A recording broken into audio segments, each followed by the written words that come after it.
আজ 9 আগস্ট তিলোত্তমা ধর্ষণ খুনের 2 বছর পার।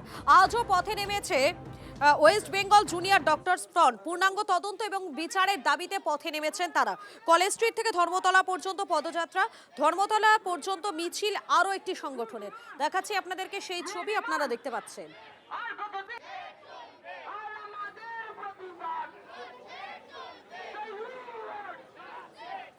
তিলোত্তমা ধর্ষণ খুনের 2 বছর পার। পূর্ণাঙ্গ তদন্ত এবং বিচারের দাবিতে পথে নেমেছে West Bengal junior doctors front. College street থেকে ধর্মতলা পর্যন্ত পদযাত্রা, ধর্মতলা পর্যন্ত মিছিল আরও একটি সংগঠনের। আপনাদেরকে দেখাচ্ছি সেই ছবি।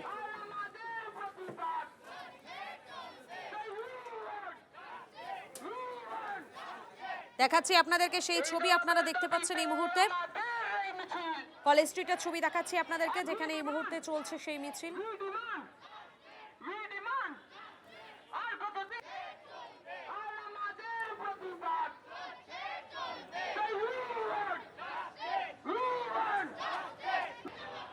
এই জবাবের দাবিতে আমাদের এই মিছিল।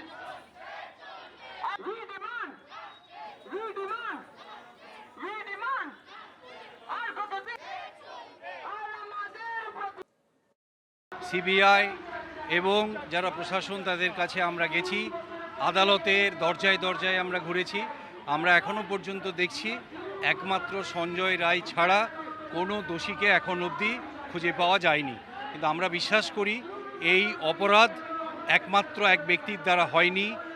এই নৃশংসতম ঘটনার মধ্যে আরও কেউ কেউ লুকিয়ে আছে এবং শুধু এই অপরাধের সাথে যুক্ত না, এই অপরাধের তথ্য প্রমাণ লোপাটের সাথে আরও কেউ কেউ যুক্ত আছে। তাই তাদেরকে বিচারের আওতায় আনা এবং এই ন্যায় বিচারের দাবিতে আমরা আজ আবার রাস্তায় নেমেছি। তথ্য প্রমাণ যারা লোপাট করেছে তাদেরকে মানে আড়াল করার চেষ্টা, যারা অপরাধী তাদেরকে আড়াল করার চেষ্টা, এইসব করে গেছে আগের সরকার। কিন্তু একই সঙ্গে আমরা আরেকটা কথাও বলতে চাই যে তদন্ত করছিল আমার 140 কোটি দেশের সর্বোচ্চ তদন্তকারী সংস্থা সিবিআই। তাদের কাছ থেকে, তারা তো শুধু সরকারি কর্মচারী নয়, গোটা ভারতবর্ষ, শুধু আমার রাজ্য নয়, আমার শহর নয়, গোটা ভারতবর্ষ, গোটা পৃথিবী তাদের কাছ থেকে কিন্তু ন্যায় বিচার ডিমান্ড করেছিল। ফলে তারা যদি ভাবে আমরা সরকারি কর্মচারী চুপ করে ঘুমাবো, তাহলে তো সেটা হতে পারে না। এই মুহূর্তে আমাদের সঙ্গে রয়েছেন আমাদের প্রতিনিধি সুমান রয়েছেন। সুমান, এই মুহূর্তে তুমি যেখানে দাঁড়িয়ে রয়েছো সেখান থেকে কি ছবি ধরা পড়ছে?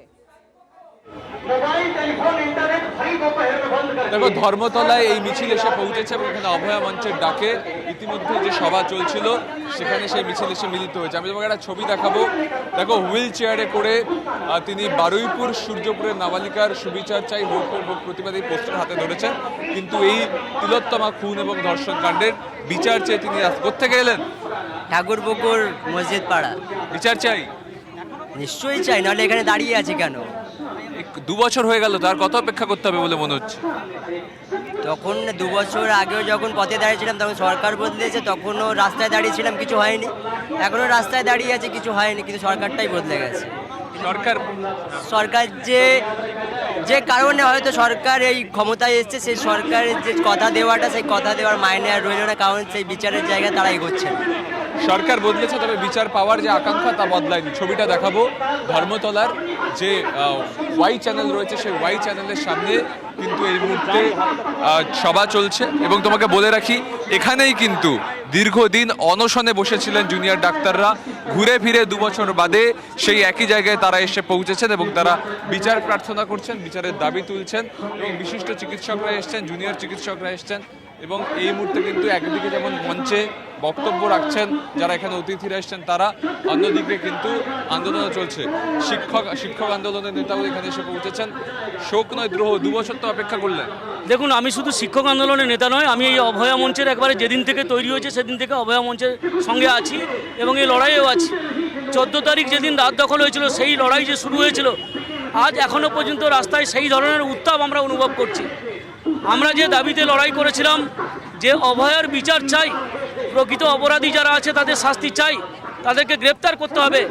আমরা দেখলাম যে নতুন সরকার প্রতিষ্ঠিত হওয়ার পরেও যে প্রকৃত অপরাধী মমতা বন্দ্যোপাধ্যায় এবং বিনীত গোয়েল, তাদেরকে এখনও পর্যন্ত সিবিআই কোনো নোটিশ পাঠায়নি। মমতা বন্দ্যোপাধ্যায় নিজে বলেছিলেন যে রাত 3টে পর্যন্ত উনি জেগে থেকে মনিটর করছেন এবং ফোনে কথাবার্তা বলছিলেন। সেই ফোন কিন্তু এখনো পর্যন্ত সিবিআই সিজ করেননি। বিনীত গোয়েলের ফোনটা এখনো পর্যন্ত সিজ করা হয়নি। একাধিক দাবিতে কিন্তু তারা আজকে রাস্তায় অর্থাৎ সেই নেমেছেন এবং দাবিতেই কিন্তু একাধিক দাবিতেই তারা পথে নেমেছেন। ধন্যবাদ।